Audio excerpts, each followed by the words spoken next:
नमस्कार दोस्तों।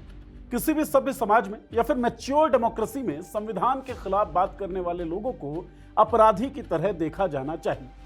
लेकिन हमारे हिंदुस्तान में अजब तरीके का दौर चल रहा है। जो जितना असंवैधानिक बात करता है उसको उतनी ही महत्ता मिलती है, उतनी पॉपुलैरिटी मिलती है। जंतर मंतर पे सीजेपी का एक प्रोटेस्ट हुआ और रिद्धिमा शर्मा जो नफरत फैलाते हुए दिखती हैं, अलग अलग राज्यों में अलग अलग जगहों पर उनसे हमारा एनकाउंटर हुआ और जो बातचीत हुई वो मुझे लगता है आप लोगों ने देखी है, और नहीं देखी है तो देख जरूर लीजिए। आज के द मॉल्टिक शो के इस एपिसोड में ऐसी ही एक महिला नेता के बारे में हम बातचीत करेंगे जो खुलेआम संविधान के खिलाफ बात करती है, जो खुलेआम आइडिया ऑफ इंडिया के खिलाफ बात करती है, जो खुलेआम देश को तोड़ने की बात करती है। उनकी बातों से यह निष्कर्ष निकाला जा सकता है। हम बातचीत करेंगे नाजिया इलाही खान की। नाजिया इलाही खान नाम से पता पड़ता है कि मुसलमान समुदाय से आती हैं, भारतीय जनता पार्टी से जुड़ी हुई हैं, माइनॉरिटी मोर्चा की नेता हैं, माइनॉरिटी फ्रंट की। ये नाजिया साहिबा जो हैं उस समय समय पर मुसलमानों के खिलाफ इस तरह के बयान देती हैं जिससे किसी भी तरीके से उनको साबित किया जा सके कि मुसलमान जो हैं दोयम दर्जे के नागरिक हैं। एक टर्म, एक फ्रेज आपने सुना होगा, सरकारी मुसलमान। नाजिया इलाही खान उसी तरीके का बर्ताव करती हैं, बल्कि मैं ऐसा कहूं कि सरकारी मुसलमान कहना गलत होगा, बल्कि आरएसएसिया मुसलमान अगर मैं कहूं तो वो ज्यादा सटीक बैठेगा। दिक्कत क्या है, किसी का व्यू पॉइंट कुछ हो सकता है, लेकिन अगर वो व्यू पॉइंट देश के संविधान के खिलाफ हो तो हमें इशारा करना होता है, हमें उसकी ओर इंगित करना होता है।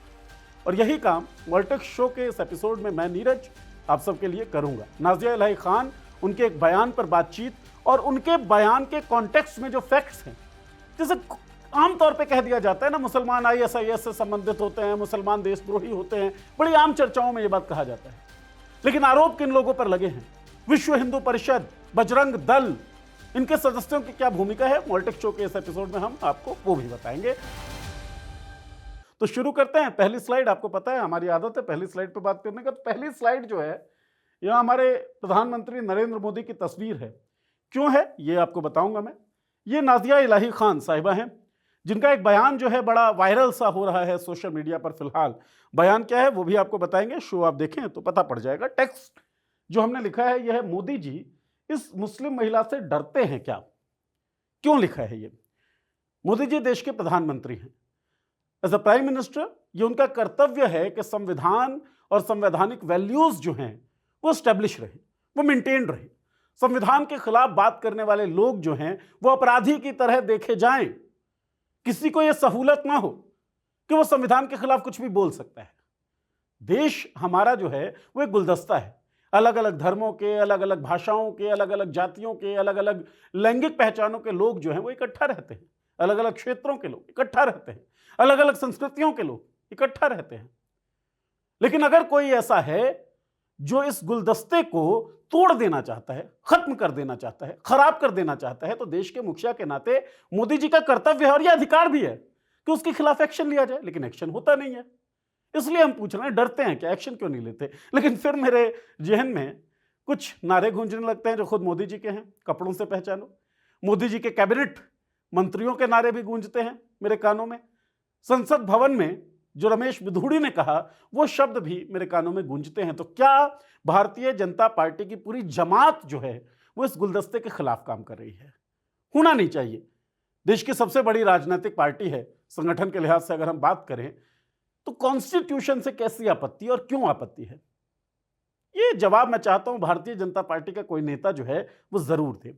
आगे बढ़ते हैं, नाजिया इलाही खान के बयान पर हम लोग बातचीत करते हैं। तो साहब, माइनॉरिटी मोर्चा की नेता नाजिया इलाही का फरमान इन्होंने एक दिया, प्रेस कॉन्फ्रेंस कर रही थी और उसमें बोलती है कि मुसलमानों को प्राइवेट, निजी और सरकारी नौकरियों से बॉयकॉट करो, बहिष्कृत कर दीजिए। ना प्राइवेट नौकरियां दीजिए मुसलमानों को, ना ही सरकारी नौकरियां दीजिए। फिर क्यों कहती हैं वो ऐसा? वो कहती हैं इनमें से आईएसआईएस एजेंट निकल रहे हैं मुसलमानों में से। फैक्ट क्या है? आईएसआईएस एजेंट्स के तौर पर किन लोगों पर आरोप लगे, कौन लोग अंडर ट्रायल्स हैं? विश्व हिंदू परिषद और बजरंग दल की क्या भूमिका है वो भी आगे स्लाइड्स में हम आपको बताएंगे। तो नाजिया साहिबा बेसिकली ये कह रही है कि मुसलमानों को प्राइवेट और सरकारी जो उनकी अपॉर्चुनिटीज ऑफ जॉब है, एम्प्लॉयमेंट है, उसे उनको छीन लिया जाए। कौन है ये? तो नाजिया इलाही खान, नाजिया सनातनी कहती हैं खुद को। सनातन, ये शब्द भी आपने बहुत कुछ सुना होगा। हालांकि सनातन शब्द का इतिहास सनातन शब्द की व्यापकता और सनातन शब्द के मायने और सनातन कब आया भारतीय समाज में, भारतीय जनमानस के जुबान पर, उस पर डॉक्टर पंकज श्रीवास्तव के साथ द थर्ड आई में एक बड़ा बेहतरीन शो हमने किया हुआ है। आपसे रिक्वेस्ट है कि आप जरूर देखें, लिंक डिस्क्रिप्शन बॉक्स में उसका लिंक भी हम लगा देंगे, है ना। तो ये खुद को नाजिया सनातनी कहती हैं, बीजेपी की माइनॉरिटी मोर्चा की ये नेता हैं। पार्टी में मुसलमान चेहरे के तौर पर पेश की जाती हैं। आपको पता ही है कि सेंट्रल कैबिनेट में एक भी मुसलमान नहीं है। जहां जहां चुनाव लड़ती है भारतीय जनता पार्टी, मुसलमानों को टिकट नहीं देती है, पूरी तरीके से एक्सक्लूड कर दिया है। कुछ मुसलमान चेहरे हैं जो मुसलमान चेहरे के तौर पर पेश होते हैं, और ये मुसलमान चेहरों में से एक है नाजिया इलाही खान। असल पहचान हिंदू राष्ट्रवादी मंचों पर मुसलमानों के खिलाफ बयानबाजी से है। वो पार्टी जिसकी पूरी राजनीति एंटी मुस्लिम नीतियों और एंटी मुस्लिम इमोशन से चलती है, जो हिंदुओं को कंसोलिडेट करती है मुसलमानों के खिलाफ नफरत फैलाकर, उसमें अगर कोई महिला मुसलमान है तो ऑब्वियसली उसका स्टांस वही होगा जैसा स्टांस भारतीय जनता पार्टी का है। तो नाजिया इलाही खान का स्टांस वैसा ही दिखता है। इन्होंने बयान दिया कि मुसलमानों को प्राइवेट और सरकारी नौकरी से बायकॉट करो। क्यों दिक्कत है मुझे इस बयान से? हमारा संविधान क्या कहता है? संविधान में एक है अनुच्छेद 16। अनुच्छेद 16 कहता है कि नौकरियों के अवसरों की समानता होनी चाहिए, किसी भी तरह का भेदभाव नहीं होना चाहिए। लैंगिक पहचान के आधार पर, भाषा के आधार पर, क्षेत्र के आधार पर, जाति के आधार पर, धर्म के आधार पर, किसी भी आधार पर किसी तरह का भेदभाव नहीं होना चाहिए। एम्प्लॉयमेंट की अपॉर्चुनिटी जो है उसमें समानता होनी चाहिए, संविधान कहता है। तो जैसे ही नाजिया ये बात कहती हैं, नाजिया संविधान विरोधी दिखती हैं, संविधान के खिलाफ बात करती हुई दिखती हैं। आर्टिकल 21 संविधान का वो कहता है कि जीवन का अधिकार है सबको, और जीवन के इस अधिकार में आजीविका कमाने का अधिकार भी है, लाइवलीहुड का राइट है सब लोगों के पास। ऐसा नहीं है कि मुसलमानों को इस देश में जीने का अधिकार नहीं है, या सिखों को, या जैनों को, या बौद्धों को, या किसी जाति समूह को। तमाम लोगों को ससम्मान जीने का अधिकार है, तमाम लोगों को आजीविका का अधिकार है। और हमारे ही संविधान में अनुच्छेद 41 भी है, डीपीएसपी जो नीति निर्देशक तत्व हैं, उसमें कहा गया है कि राज्य अपनी क्षमता के अनुरूप जितने भी लोग हैं उनको रोजगार मुहैया करवाए। तो हमारा संविधान लोगों को जीने का अधिकार दे रहा है, काम करने का अधिकार दे रहा है, किसी भी तरह के भेदभाव को मना कर रहा है। और यही वो भरोसा था जिससे हिंदुस्तानी और हिंदुस्तान के बीच में एक संबंध स्थापित होता है। ये भरोसा अगर टूट गया, या जो लोग इस भरोसे पर कुठाराघात कर रहे हैं, जो इस भरोसे पर हथौड़ा चला रहे हैं, वो लोग कुछ भी हों, देश प्रेमी तो नहीं हो सकते, और कुछ भी क्या हो, देश विरोधी होंगे।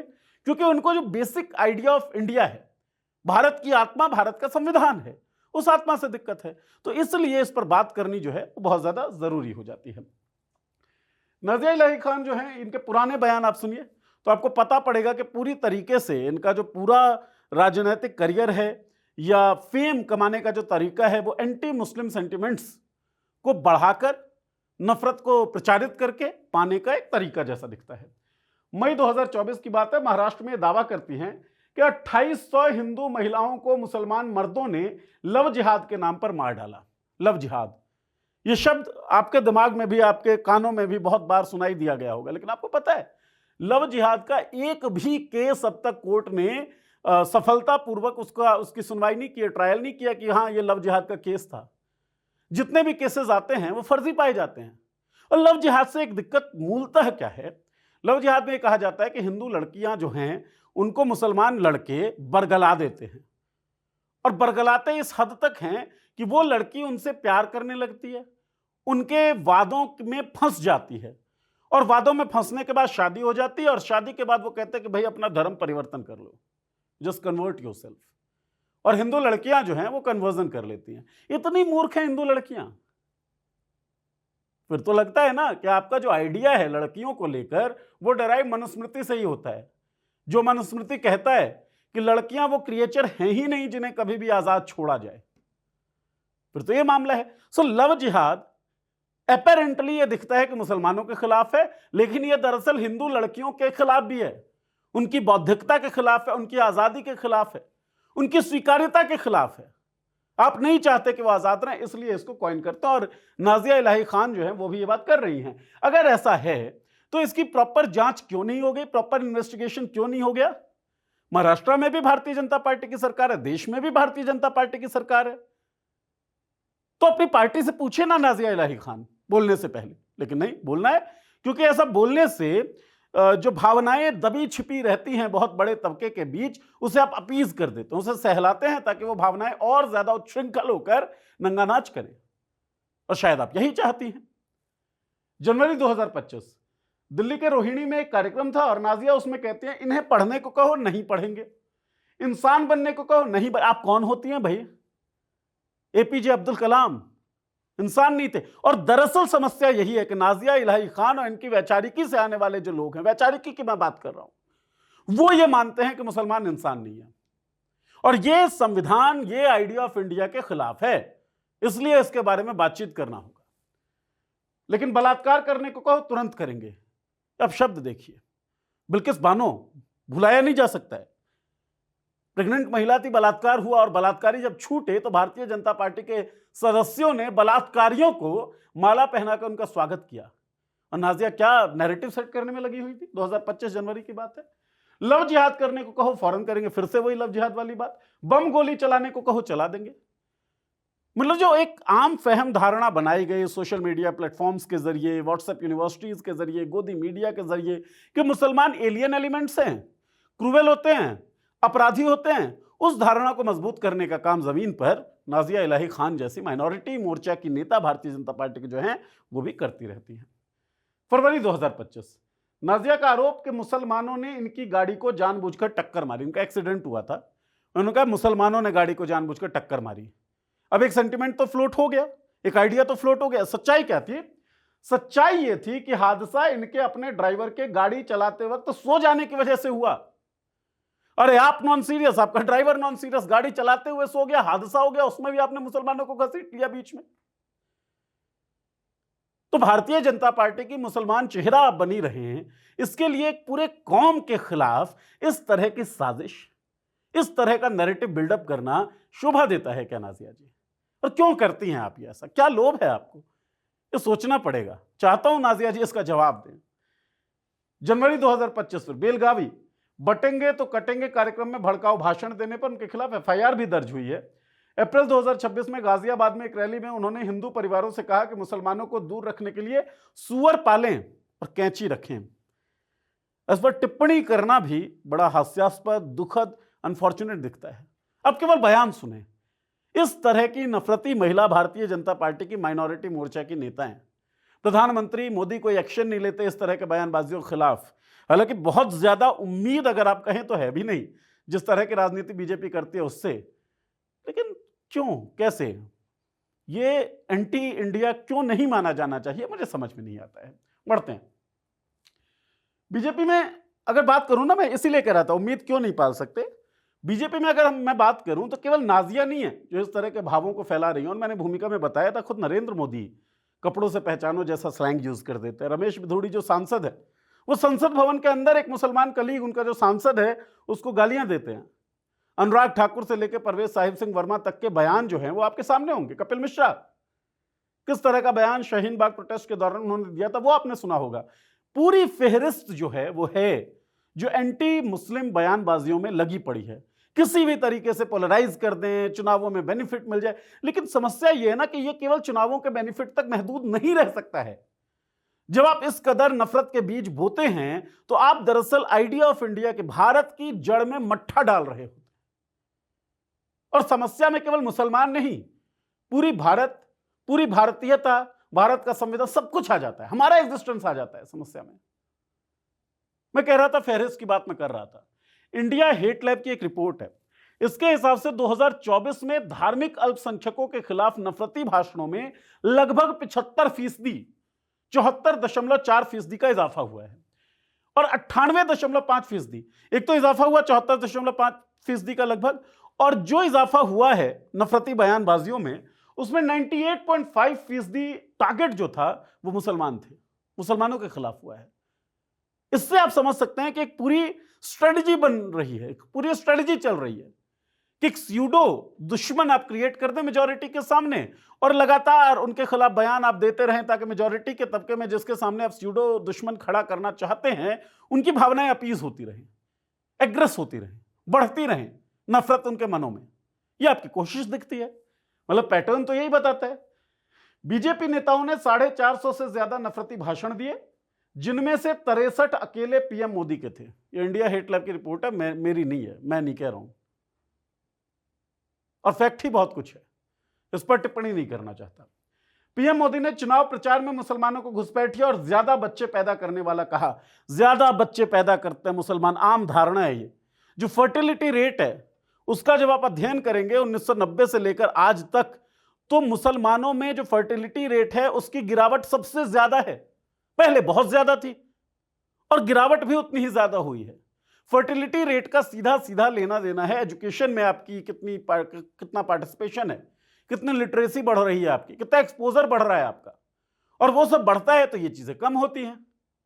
भाई आप भी तो, अगर कोई हिंदू जो सुन रहे हैं वो सोचें समझें, अपने गांव में रहने वाले लोग अब कहानियां नहीं सुनते अपने दादी से, अपनी नानी से। उनके जमाने में कितने कितने बच्चे होते थे और आज कितने बच्चे हैं? गिरावट है या नहीं है? बदला क्या है? लिटरेसी बदली है, एक्सपोजर बदला है, समझ बदली है। लेकिन नहीं, इन सब साइंटिफिक बातों से, इन सब साइंटिफिक तर्कों से किसी को लेना देना क्या है? बोल दो बस, आम फहम धारणा जो है उसे मजबूत कर दो बस, मुसलमानों को बैड लाइट में किसी तरीके से पेंट कर दो, ताकि तुम्हारा जो इलेक्टोरल अभियान है वो सक्सेसफुली चलता रहे, कंडक्ट होता रहे।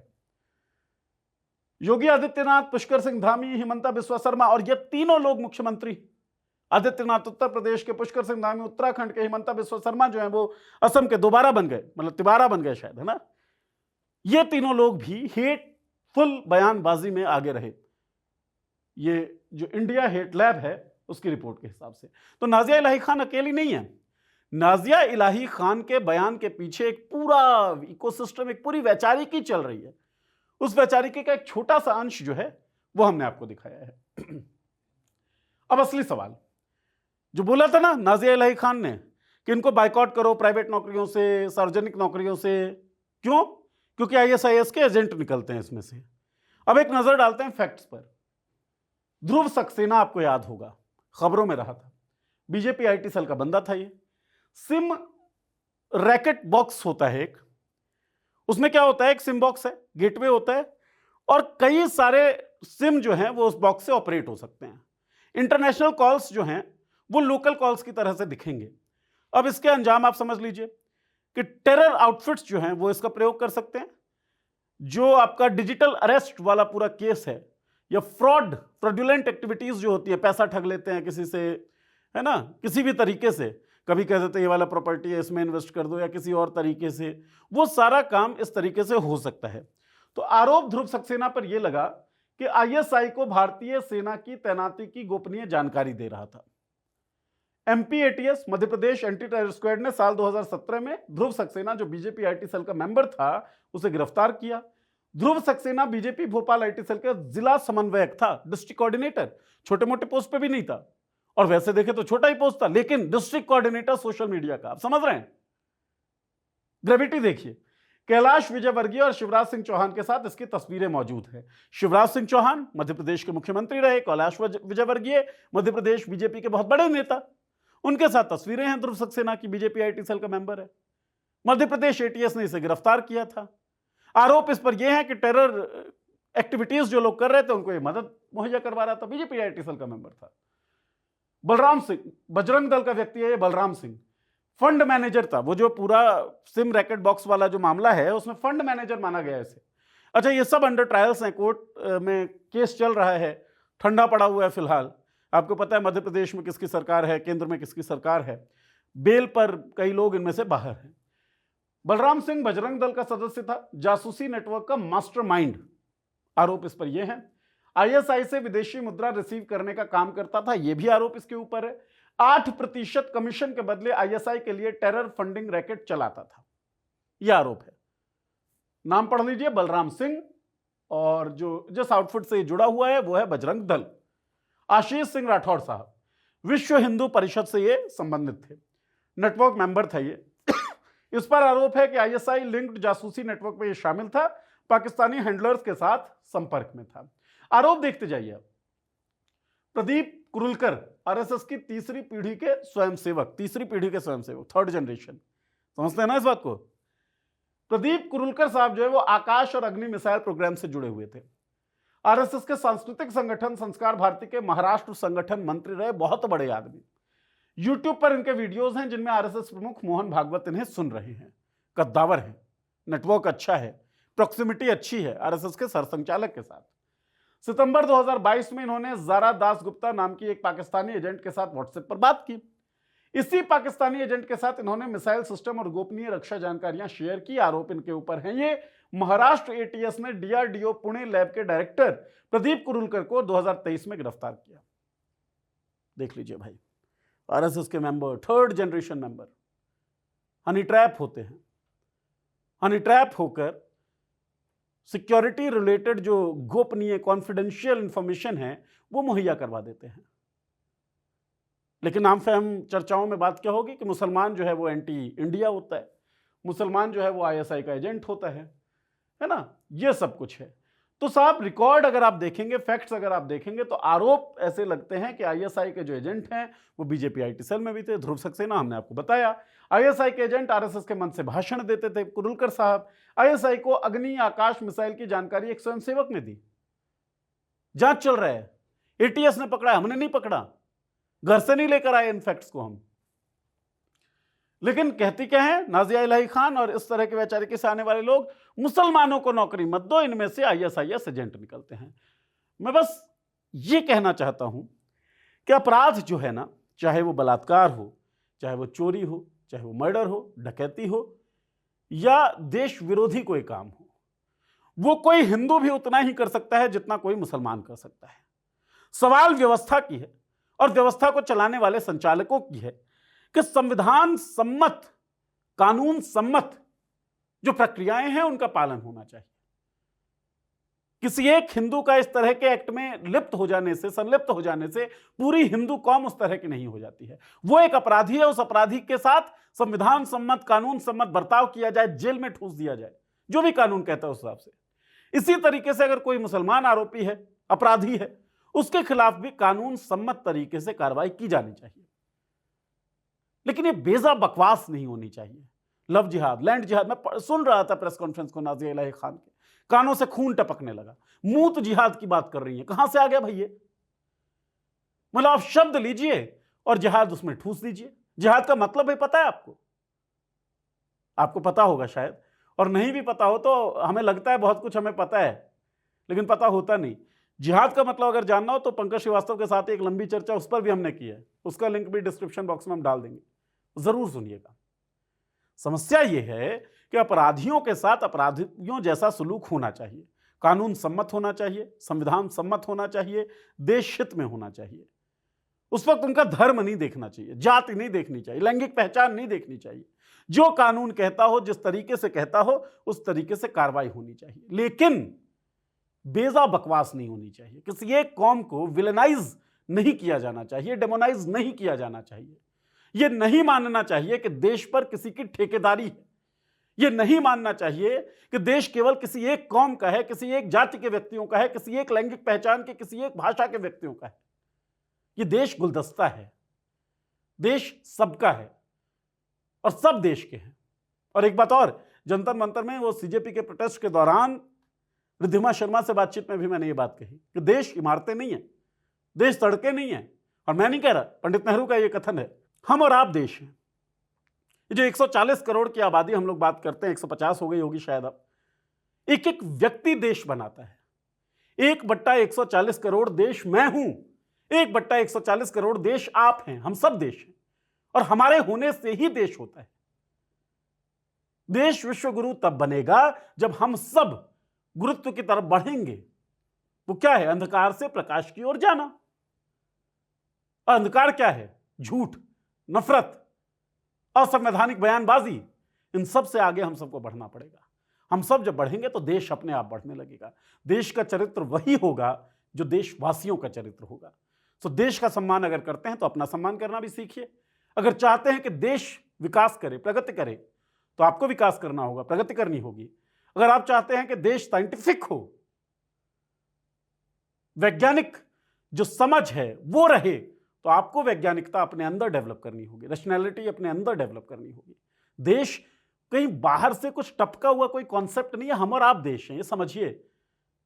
नहीं समझेंगे तो यही देशभक्ति का नाम लेकर ना आइडिया ऑफ इंडिया को तोड़ देंगे लोग, क्षत विक्षत कर देंगे। ऐसे लोगों के खिलाफ बोलिए भी। वीडियो कैसे लगी वो बताइए, कमेंट सेक्शन में आपके कमेंट्स का इंतजार रहेगा। बहुत बहुत शुक्रिया।